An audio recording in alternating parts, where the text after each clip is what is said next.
So hey guys, welcome back to a brand new video. तो आज की video में मैं आपसे बात करने वाला हूँ कायरलिटी के बारे में, और हम बात करेंगे कि ऐसे कौन से सब्सटेंस होते हैं जिसको हम कायरल सब्सटेंस बोल सकते हैं, और एकायरल और कायरल मतलब क्या होता है, और कायरल कार्बन क्या होता है उसके बारे में बात करने वाले हैं। करते वीडियो को पढ़ते हैं पहले डिफाइन की तरफ।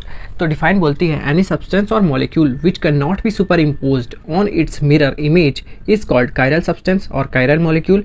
ग्रीक में हमारा ग्रीक वर्ड है जो हमारा है कायरल, उसका मतलब होता है हैंड। तो मतलब ग्रीक में इसे हैंड बोलते हैं। आखिर क्यों बोलते हैं हैंड को कायरल, वो देखते हैं। ठीक है, ये हमारा हैंड है, इसकी है उसकी मिरर इमेज हो गई। ठीक है, जब हम इसको सुपर इम्पोज करेंगे एक दूसरे के ऊपर, तो ये देखो सुपर इम्पोज नहीं हो रहा है, ये अंगूठा रह जा रहा है। तो इसीलिए हैंड को हम कायरल में इंक्लूड करते हैं या फिर कायरल बोलते हैं हैंड को। तो यहाँ पे अगर एग्जांपल लें तो ये हमारा हैंड हो गया, ये जो हो गया कायरल, और जो बॉल होती है वो होती है एक कायरल। ठीक है, क्योंकि उसका मिरर इमेज अपर में सुपर इम्पोज कर सकता है। अब बात करते हैं ऐसे कौन से कार्बन होते हैं जो कि कायरल होते हैं। ठीक है, ये तो हमें पता है कि कार्बन हमेशा 4 बॉन्ड बनाता है क्योंकि उसकी 4 वैलेंसी रहती है। ठीक है, अब अगर कार्बन में चारों जो हमारे ग्रुप है या फिर चारों एटम है वो सेम रहते हैं तो उस कार्बन को हम बोलते हैं एकायरल कार्बन। ठीक है,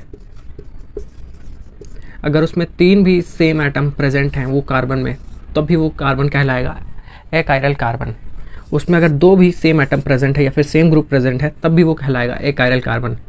और ऐसा कार्बन जिसमें चारों ग्रुप अलग अलग रहते हैं उसको हम बस बोलते हैं कायरल कार्बन। उस कार्बन को बस बात करते हैं कायरल कार्बन के एग्जाम्पल के ऊपर। ठीक है, तो ये हो गया हमारा कायरल कार्बन जिसमें देखो चारों ग्रुप अनइक्वल है या फिर अलग अलग ग्रुप हैं। ठीक है, कायरल कार्बन के ऊपर स्टार बना रहता है हमेशा, पर जैसे जैसे हम आगे की क्लास में पहुंचते हैं तो स्टार हट जाता है। ठीक है, मतलब कार्बन ऐसा कार्बन ग्रुप जिसके चारों एटम या फिर चारों ग्रुप अलग अलग हों। ठीक है, वैसे कार्बन को हम बोलते हैं कायरल कार्बन या फिर एसिमेट्रिक कार्बन।